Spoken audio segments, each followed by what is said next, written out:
Bonjour la famille, j'espère que vous allez bien. Ici votre frère, l'Afro-Canadien. Aujourd'hui, on va parler du fait de faire attention à qui vous faites confiance au Canada.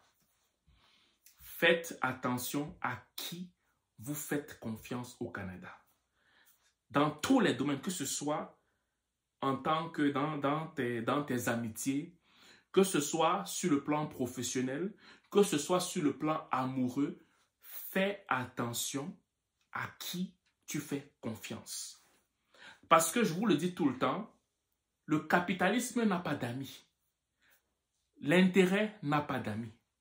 Si quelqu'un doit être gentil avec toi pour atteindre ses objectifs, il n'a pas de problème d'être ton ami pendant un certain temps jusqu'à atteindre son objectif. Mais si toi, tu es dans l'émotion, si toi, ta vie est faite en eau de rose, que tu es un humaniste, sans pour autant des fois avoir de freins dans ta façon de penser, mais tu vas te faire avoir, tu seras le gibier qu'on va manger avec toutes les sauces en fait. Ok? C'est de ça dont on va parler aujourd'hui. Mais moi, bien avant, moi je fais la publicité. Si tu veux des forfaits corrects, si tu viens d'arriver et que tu veux des forfaits corrects, abordables, que ce soit sur Internet, que ce soit sur le téléphone résidentiel, que ce soit sur le téléphone mobile, que ce soit la caméra à la maison, texte-moi, ok? Sur le téléphone de Foyer Maman Africa au 514-247-1737. 514-247-1737, ok? Tu me textes, ben on va voir ce qu'on peut faire pour toi, ok? Voilà.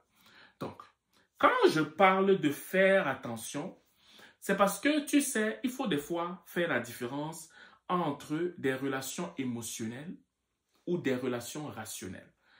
Le mélange des deux apporte une belle sauce. Quand tu sais manier les deux, ok, tu vas voir de bons fruits qui vont ressortir de là. Parce que nous, Africains, on a une chaleur. Nous, Afro, je veux dire. On a une chaleur qui fait en sorte que, de prime abord, on fait confiance facilement aux gens. Donc, c'est déjà que quand tu arrives quelque part, tu vas apporter une forme de chaleur qui fait en sorte que, si tu ne fais pas attention, quelqu'un qui rentre dans ton jeu, pour atteindre un objectif, peut t'avoir.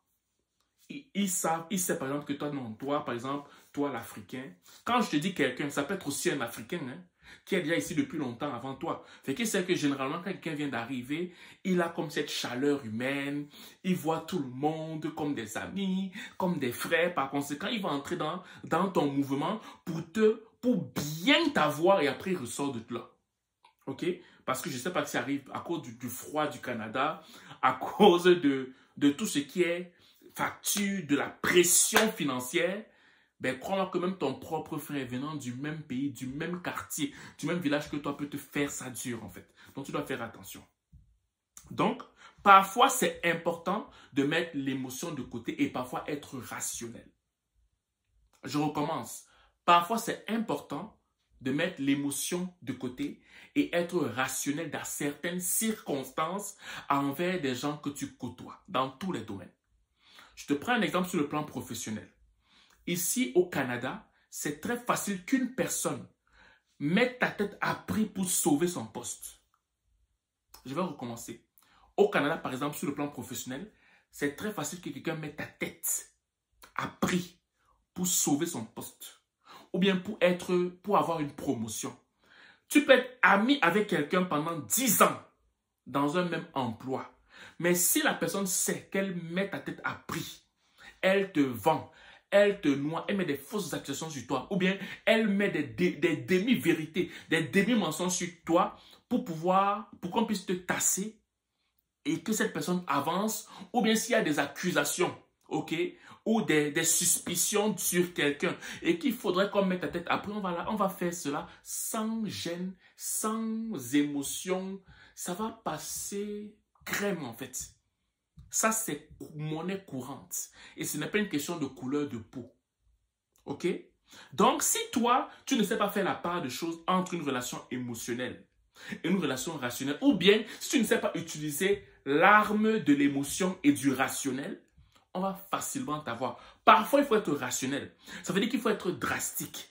Il faut faire le calcul 1 plus 1 égale 2 avec telle personne. Ou 1 plus 1 égale 4 avec telle personne. Ou 1 plus 1 égale 6 avec telle personne. Donc, ton niveau de méfiance en fonction de ce que quelqu'un t'a montré, t'a prouvé par rapport à l'importance de ta personne, doit être mis à l'épreuve pour chacun.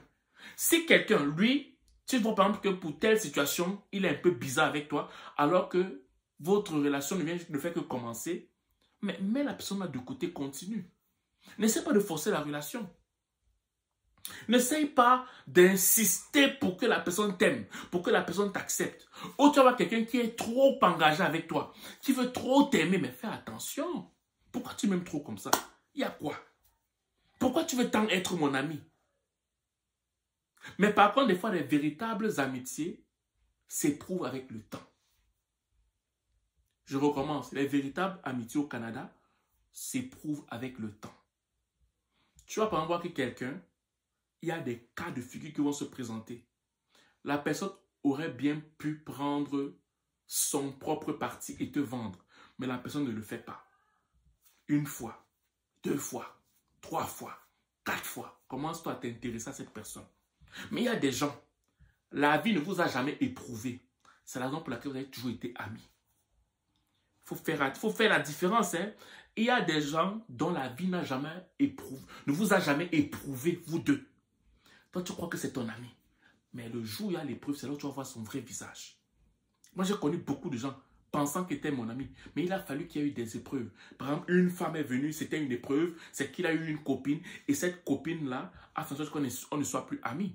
Ou par exemple, c'était l'argent. Quelqu'un maintenant, il a maintenant eu un bon poste. Tout à coup, il ne devient plus ton ami. Pourquoi? Parce qu'il juge que sur le plan social, il est mieux que toi. Ou bien il y a des gens que, comme il a eu une belle voiture maintenant, comme il juge qu'il a une belle voiture et que tu n'en as pas, ça veut dire qu'il est mieux que toi. La personne maintenant, c'est le mariage qui va vous séparer. Lui, il juge que bon, comme il s'est marié, que toi tu n'es pas marié, finalement tu n'es peut-être son ami. Peut-être que d'autres personnes, ça va être quelque chose qui va mettre à l'épreuve votre amitié.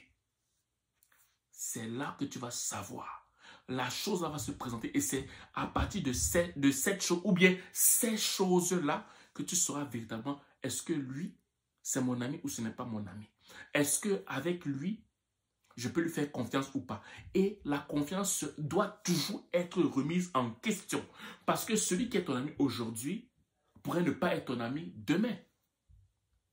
Celui qui est ton ami aujourd'hui pourrait ne pas être ton ami demain. Parce que peut-être que cette épreuve-ci, il a voulu la passer et il se dit que peut-être la prochaine épreuve, à cause des difficultés qu'il traverse ou qu'elle traverse, ok, finalement, il pense qu'il va peut-être te vendre. Parce que c'est très facile ici de vendre quelqu'un. C'est monnaie courante. Donc, tu dois toujours être sur tes gardes. Je suis désolé de le dire, mais c'est un fait. Même si ça fait 15 ans que tu connais quelqu'un, sois toujours sur tes gardes jusqu'à ce que vraiment, toi-même tu sens qu'en fait, je peux quand même me laisser aller parce que la personne a tant prouvé en fait. Voilà. Donc, ce que je te donne comme message, j'espère que ce message va t'aider à trier véritablement qui peut être proche de toi ou pas. Voilà. Ce que je voulais vous dire ce jour, c'est de passer une excellente journée ou une excellente soirée, dépendant du lieu où vous m'écoutez. Ciao.